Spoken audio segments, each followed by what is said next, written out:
We'll guide you through how to share files on Dropbox, making collaboration and sharing a breeze. If you find this helpful, consider subscribing and liking the video. First, open your web browser and go to Dropbox.com. Log into your account if you haven't already. Once you're in, navigate to the left-hand side and click on the Files tab to access your files and folders. Find the file or folder you want to share and hover over it.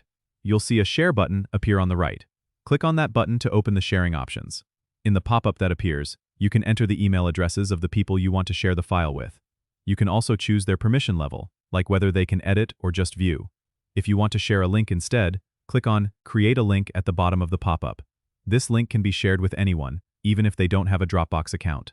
After you've set your preferences, click Share or Copy Link, depending on the option you've chosen. If you're sharing via email, your recipients will get an email with a link to the shared file. If you're sharing a link, you can paste it into a message or email yourself.